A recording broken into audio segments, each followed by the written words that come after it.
أعوذ بالله السميع العليم من الشيطان الرجيم بسم الله الرحمن الرحيم الحمد لله أستغفر الله لا حول ولا قوة إلا بالله العلي العظيم صلى الله على محمد صلى الله عليه وسلم أعوذ بكلمات الله التامات من شر ما خلق بسم الله الذي لا يضر مع اسمه شيء في الأرض ولا في السماء وهو السميع العليم. Assalamualaikum warahmatullahi. Salam kebaikan semua sekali, salam sejahtera kepada muslim dan juga non-muslim, sahabat dan sahabat kita dalam keadaan baik. Dan juga kita ketuk minda, ya, kita ketuk minda.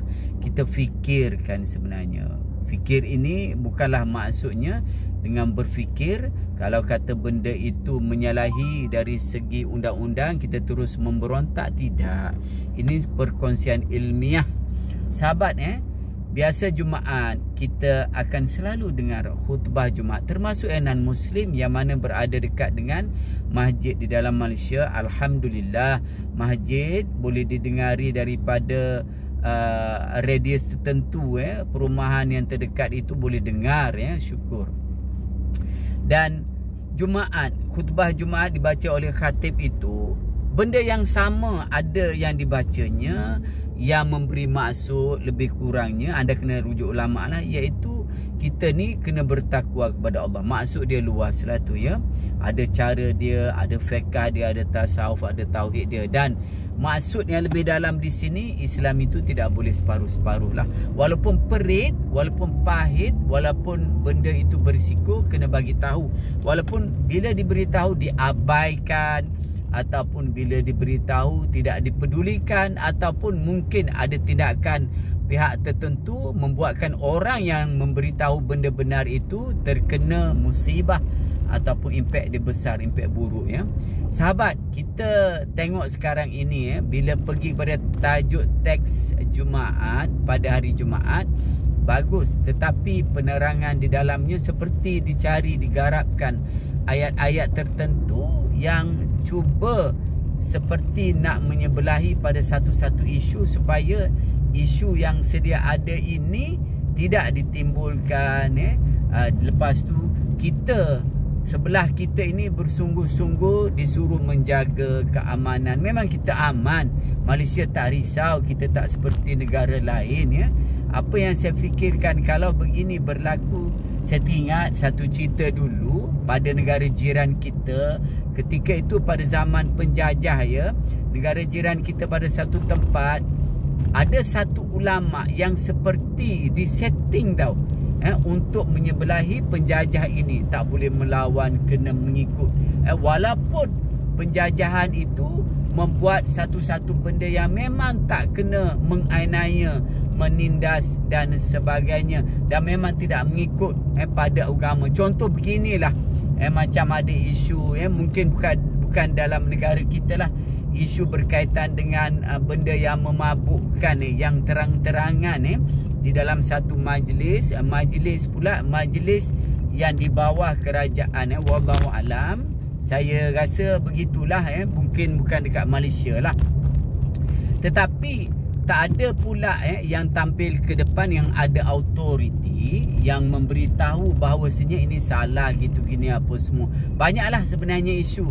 Jadi orang-orang yang ada pada kedudukan tertentu yang dilantik ini dia lebih tahu. Sebab kita yang bercakap ni pun bukan saja nak bercakap tau, tetapi disebabkan oleh mereka yang di pihak tertentu yang ada autoriti tu tak nak bercakap. Jadi kita logik akalnya sebagai manusia, sebagai orang awam masyarakat ni nak tahu daripada pihak tertentu, kita nak rasa lega, tetapi bila tak bercakap, ada orang akan bercakap. Kerana kecanggihan zaman sekarang ini, ada platform yang boleh kita bagi tahu, dan boleh kita kongsi benda yang benar juga, benda yang kita ambil ilmu daripada mereka yang ada autoriti yang sekarang ini dilantik pada kedudukan tertentu. Bukannya lari daripada agama pun, itu kita nak bagi tahu. Kadang-kadang saya terfikir, adakah Islam ini, terutama Islam lah, kita nak bercakap pada konteks dalam agama Islam kita, Islam ini relevan. Islam ini seperti mana 1400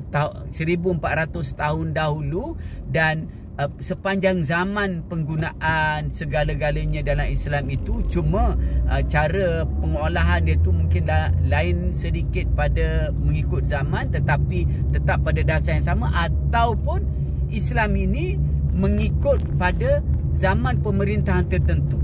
Maksudnya nak kena ikut, kalau pemerintahan begini, kena ikutlah. Tak bolehlah kita nak lebih-lebih begitu gini apa semua. Wallahualam.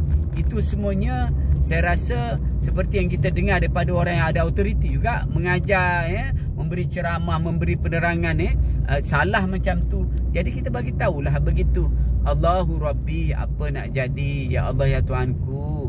Kita kena banyakkan baca kunut nazilah, doa Allahumma inna na'udzubika minal hammi wal hazan wal ajiz wal kasal wal jubni wal bukhl wa dhala'id daini wa qahri rijal, supaya kita tidak terpengaruh di bawah pengaruh atau di anaya pengaruh manusia lah.